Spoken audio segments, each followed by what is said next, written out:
Korku ve zaaf harici tesirleri kuvvetlendirir. Bu ne demektir?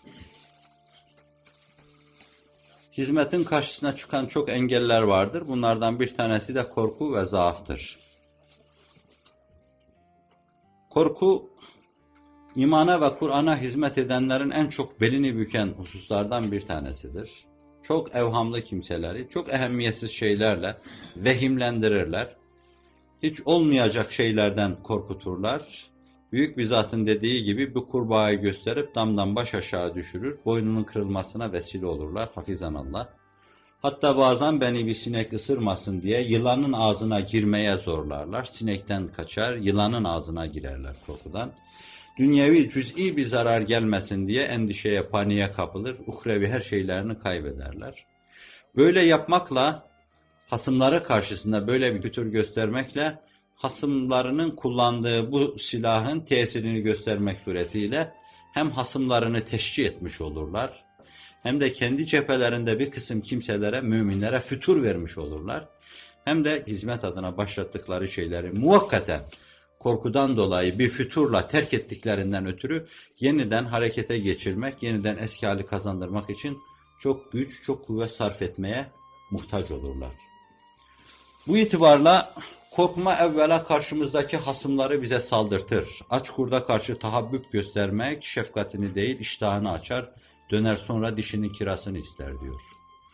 Canavarlara karşı tahabbüp gösterilmez. Sadece kuvvetle halledemeyeceğin kimselere, müesseselere ve kuvveti temsil edenlere karşı toslamama prensibiyle hareket edeceksin. Onların kinlerini, nefretlerini tahrik etmeme felsefesiyle hareket edeceksin. Biz belki insan olarak şefkat gösterebiliriz ama bunun arkasında onlara hak ve hakikati duyurma, vicdanlarını Allah'a, imana doyurma hedefini güderiz. Başka bir şeyimiz olmaz. Şahıslarından dolayı onlarla münasebet içinde olamayız. Evet, meselemiz bizim korku ve zaaf harici tesirleri kuvvetlendirir meselesi. Düşmanlarımızı kuvvetlendirir, bize saldırtır ve aynı zamanda dostlarımızın füturuna sebebiyet verir. Bizim de yarıda bıraktığımız işin eski haline getirilmesi için çok şeye bizi muhtaç kılar. Belki de bir daha o durumu da ihraz edemeyiz. Kendi cemaatimiz basiretiyle küfür, küfran ve dalalete karşı tavrı bellidir. Onlara karşı sempati duyması ve onlara karşı sevgi göstermesi katiyen düşünülemez. Ama toslamama prensibiyle hareket etmeli. Fakat bir taraftan da katiyen korkmamalı.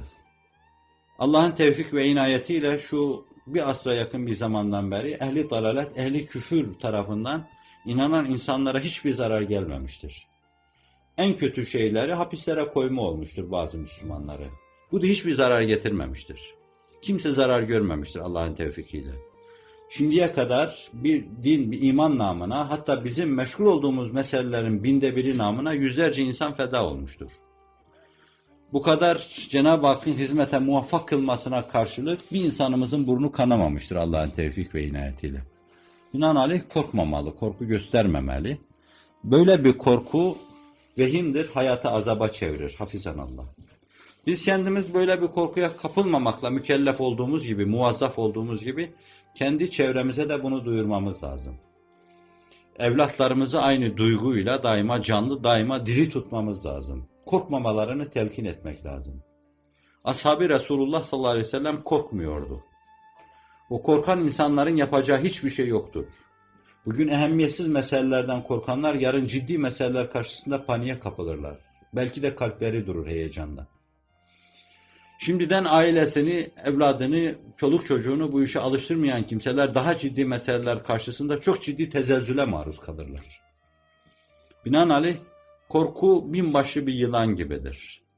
Korkuya teslim olan kimse düşmanlarına teslim olmuş sayılabilir. Ve korku bütün füturların menbaıdır. Bütün duraklamaların menbaıdır.